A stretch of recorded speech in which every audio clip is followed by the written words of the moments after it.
Msemaji wa mabingwa leo nimeamua ni chana studio napika wali mwengu.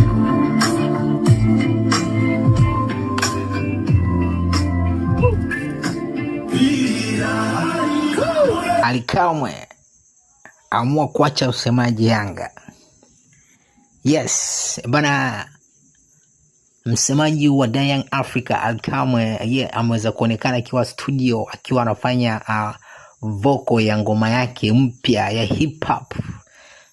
Hiyo imeweza kupostiwa pale kwenye page yake ya Instagram akiwa ana dance akiwa studio, vitu kama hivyo bana. Ally Kamwe ameweza pia kuhamia kwenye tasnia ya Bongo Flava kwenye kipengele cha hip hop, vitu kama hizo. Hapo tunajua hip hop ime take over, imeshika time sana. Wana hip hop sasa hivi wanakuwa wana zile battle za kujibishana nini, vitu kama hizo hapo. Sasa na Ally Kamwe pia ameamua kuzama kwenye tasnia ya sanaa ya Bongo Flava kwenye upande wa hip hop, vitu kama hizo hapo, na kusogezea video clip ambayo imeweza kumwonyesha kiwa studio, na ameweza kusema kwamba kesho saa 5 atakuwa anaingia location kufanya video, na anawakaribisha wadau wote, wapenzi wote wanaopenda music, vitu kama hizo, kwenda pale kuperform hiyo ngoma. Anawakaribisha Vixen, anawakaribisha Video King, anawakaribisha dancers, watu wote ambao kwenye tasnia ya sanaa. Kwa hiyo sasa hivi Ally Kamwe bwana ameamua kwenda kwenye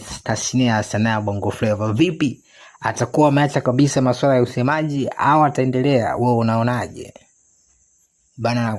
Chao, tukutane katika information zingine. Hii ni Sport Media. Demu wafupi wapi na wapi? Mama chanja acha kuzuga, fanya tumuone shem. Unachanja sana mbuga au umezipoteza sehemu?